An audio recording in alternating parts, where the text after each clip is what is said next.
All right, let's move on with this now, and let's bring it down to what's happening in the city of Johannesburg. You may remember a couple of days ago we spoke to City Power, and they told us that the switching on and the switching off of the power during load shedding was having a massive impact on their aging infrastructure. This really is becoming a big problem.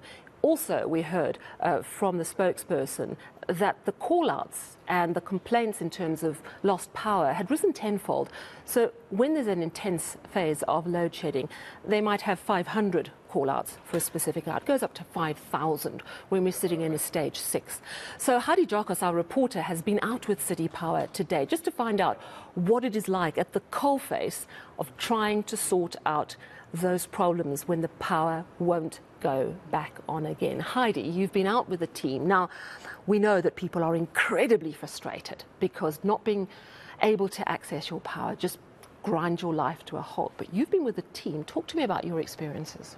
Yes, Sally, I just want to say that presentation by Ropiyo Madzeena is extremely worrying. To look at how much this is costing our economy, to look how much is being spent on diesel. And this, at the end of the day, trickles down to people on the ground, to residents, to homes, to businesses. City Power, together with the MMC for Environment and Infrastructure today, went to three substations here in the city of Johannesburg to try and figure out what the actual problem is. The biggest problem here is that if you are scheduled for load shedding, this is also a schedule for criminals, because the criminals use that schedule to say this particular area, this block, this substation is not going to have power. There's a very low voltage of electricity here. We can go in, we can steal the transformer, we can also steal the cables. And this is what's happened in areas like Greenside and a number of other areas. Another alarming issue here is the fact that City Power does not have enough manpower to physically go to these substations. They have to actually switch on the electricity and switch it off again, or switch it off and switch it back on.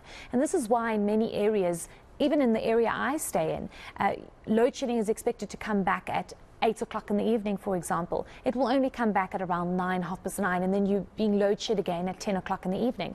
So it causes a massive problem, and City Power is saying they need the public to understand that it is beyond their control. Stage 6, whether it's stage 6 or stage 2, it's a massive problem for the city. They've had to call people back from leave. They've had to get shift workers to come in because they are just not dealing with the rolling blackouts. Let's listen to City Power's Isaac Mangena. Unfortunately, load shedding on its own, whether it's stage 2, stage 4 or stage 6, even stage 8, spells bad news for City Power and by extension to our residents. Our infrastructure, it really cannot cope with the switching on and off, the frequent switching on and off that is happening. Currently, stage 6 basically means that you may be switched off 4 times in 24-hour cycle, and that's what has been happening. So it also stretches our resources, because now you've got, as you rightfully pointed out in your intro, people that have to physically move from one place to another. So if someone is here to switch on here and they go to the other side of town, they will still have to, deal with the traffic lights that are not on because of load shedding. They still have to deal with the traffic itself to get to the other side. So by the time they get that side, it's almost an hour after somebody was supposed to be switched on. And so those are some of the problems that we are dealing with, but also even the fatigue in terms of our human resources. We have to pull people back from leave and holidays so that at least they can come and assist to beef up the area.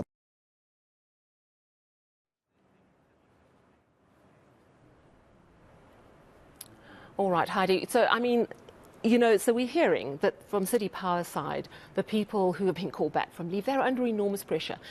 But so too are the people in the individual houses who haven't had power. And every situation is different. Some people are reliant on oxygen.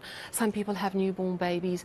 Some people are studying. It is an extremely emotional experience as well. And I think this is the thing that, we can count the cost of the massive cost to our economy, but the emotional strain it is putting on everyone, from the people at City Power to the residents. Did you get a chance to speak to residents today? Yes, I did, Sally, and they are very concerned. They're at breaking points, and we do know that many of them, as you said, are really difficult. Yes. I'm sorry to interrupt you, Heidi. Okay. We are going to play a little clip in a moment, but we're actually going to head